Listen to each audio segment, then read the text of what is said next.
What's going on, guys? It's What Geek here. Starting a new series, and this one's going to cover Path of Exile. This is a pretty good game if you like Diablo or Grim Dawn, which I'm planning on covering also. But if you like the kind of dungeon crawler, action RPG sort of games, this is a really good game for you to try out. It's completely free to play. You don't have to pay anything at all to play this game. And it's a really good game. It was made by, if I understand correctly, it was made by some of the developers for Diablo 2, and it's very reminiscent of Diablo 2, as you can see from just me walking around here. It plays similarly to that game. It's a little different. Well, it's a lot different, I should say. So let's get right into it. So first of all, Path of Exile takes place in a world called Ryclast. I believe I'm saying that right. I'm not really sure, but it's the continent that you're on when you're playing the game, and you can see there's lore, there's all kinds of stuff, but this is the meat of it. There's different parts to this. So there's part 1, there's different acts in each part. There's part 2 starting at act 6. This goes all the way to act 10. Now there's a lot, and when I say a lot, there's a lot to this game, and getting all the way here it's a challenge, to say the least, especially if you're going to try to do it solo. The downside of Path of Exile is that it's very difficult to make successful characters, I guess is the best way to put it. Normally what you do is you follow a build, especially when you're starting out and you don't know what you're doing, but we'll get into more of that later. So there are multiple classes for Path of Exile, but they vary a little bit. There's pure characters. So there's 3 of those. There's strength, dexterity, and intelligence. Clearly, like every other RPG on Earth. You know, it works the same way it normally does. Dexterity is agility, sort of, you know, you attack faster, you move faster, that kind of thing. Strength is you have more hit points and you do more physical damage. Intelligence is basically your caster. And then there's hybrid characters. There's 4 of these: the Duelist, the Templar, the Shadow, and the Scion. These are, let's see, the Marauder, the Ranger, and the Witch are the pure characters: strength, dexterity, and intelligence, respectively. The Duelist is strength and dexterity, the Templar is strength and intelligence, etc. You can see here. So the big thing is where these start on the passive tree. And I'm not going to get into the passive tree right now because it covers a lot of information, but when you're creating your character, really the only difference that these make, other than these base starting stats, is where you start on the passive tree inside the game, because these individual classes start at different places on that tree, and you can only reach so far with the points that you're given. Path of Exile has a different currency system than what most people are used to. Normally it's, you know, you pick up gold and you buy stuff with the gold, or you trade really expensive items or something like that. It works a little differently in Path of Exile. First of all, there's all these different items. These are all considered currency items. There's a lot of stuff here that I haven't wrapped my head around yet because I haven't played this in a while.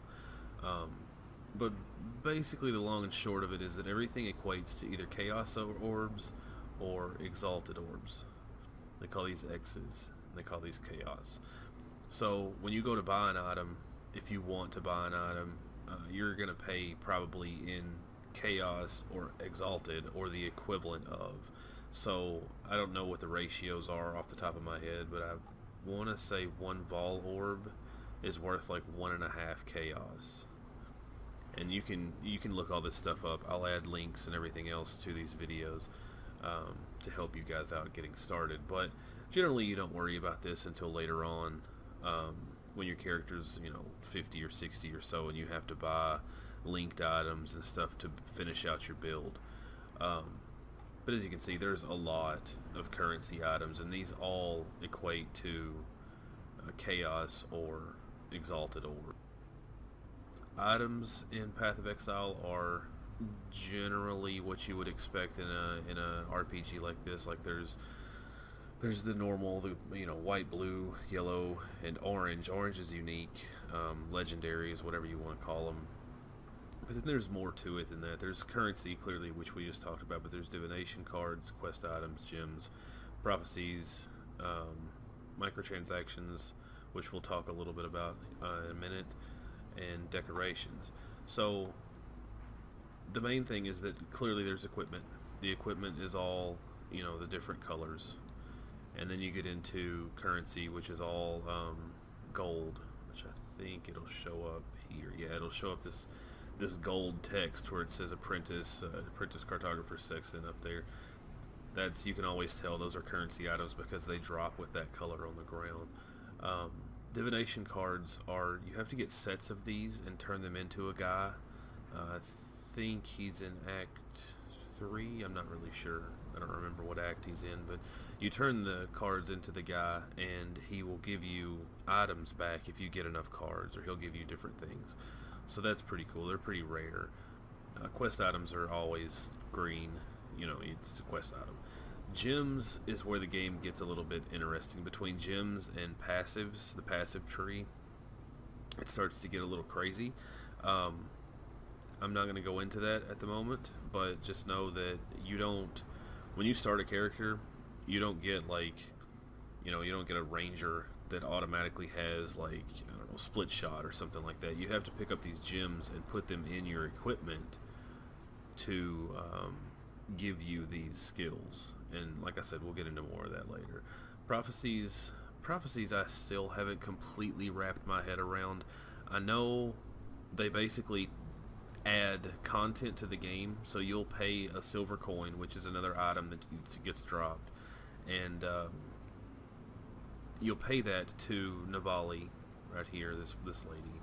She will in turn give you a prophecy. Now you can either take that prophecy and put it in your stash, or you can leave it on the board. If you leave it on the board, then at some point something will happen to you based on that prophecy. So it may be, just for instance, it may be you'll run into 1,000,000 frogs, which it's not really 1,000,000, but there are just like a shit ton of frogs. You'll run into these frogs, and if you kill all of them, then your prophecy is complete. Normally those frogs will give you more experience, and they'll drop a whole bunch of loot and stuff like that. You don't have to do these prophecies. It just adds content and sometimes challenge to the game. Microtransactions are unique in Path of Exile because they cover only aesthetic items, or only stash items or stash tabs. You're not going to get a situation where you can buy a way to progress in the game faster or anything like that, because the promise that the developers of Path of Exile make is that the game will never be pay to win, and it's most certainly not. It is very free to play, and it is very not pay to win. The only thing that you can really buy are things that make you look cool or help you carry more stuff. That's about it. Decorations, you get hideouts in this game. It's basically like getting your own house. You can go through your hideout and put items down, and those are the decorations. You generally have to buy them from one of the masters that you have in your house, but I think they drop. I'm not really sure. I think these do drop from something. I think I read it somewhere, but maybe I'm wrong. The long story short here is that it doesn't really make a huge difference. They're cool, but that's about it. Leagues get a little bit interesting. So there's permanent leagues and there's temporary leagues. Leagues are, it's kind of like, how do I put this? It's kind of like, this is a good point. It's kind of like the difference between standard and hardcore when you're playing Diablo or something like that. You can play standard, which never changes. Your standard character is always going to be there, and it's always going to have the same loot, same items, everything else that it has. But if you play a league character, like Harbinger, then after that league is over, that season I guess, it will revert back to a standard character. So all the items that you had in the league will come into your the standard side of the game. The cool thing is that everything gets refreshed. Everything starts over brand new. The market's brand new. Everything starts fresh when these leagues start. And also they add something new to the game every time they release one of those. And that pretty much covers everything that I wanted to touch on in this video. I wanted to show you guys some of the gameplay from the game. So this is my main. It's a ranger, as you can see. I'm good with names. I'm sure you can tell that. You can see I've got a lot of dexterity, not a lot of strength and intelligence. But I do a lot of damage with my bow. So I'm using eye shot, which again, I'll explain in a different video. But I've got 3,500 DPS. Now I'm level 64 and I'm going to a level 46 area. So I'm about 20 levels above these guys, so they're going to die pretty easily, but it's pretty entertaining.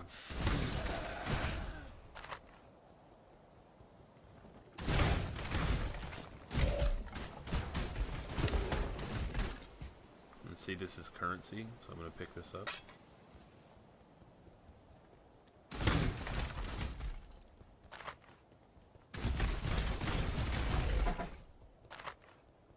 Did not mean to pick up the white item.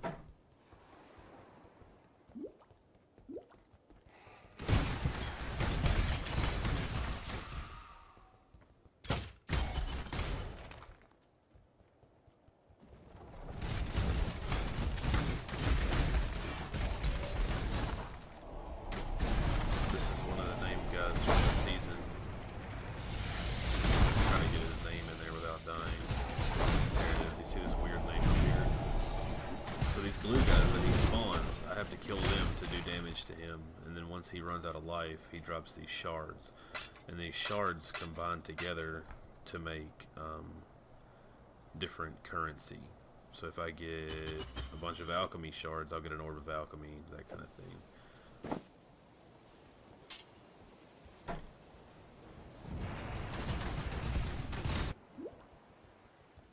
So there's potions. I didn't touch on the potions, and I actually hadn't planned to until I just used that one. Your potions are down here. You get all kinds of different potions in this game. Clearly, they give you health and mana and everything else. But there's also resistance potions that give you resistance. There's speed potions, which is what I'm using when you see me start moving faster. This little white thing starts appearing around my body. There's a lot of different stuff you can do. Oh, look at that. We got a unique.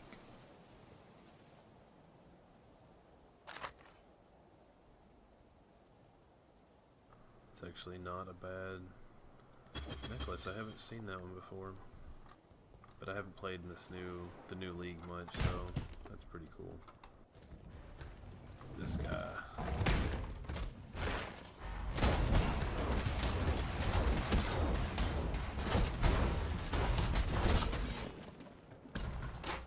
So that was a named guy. He was basically a boss.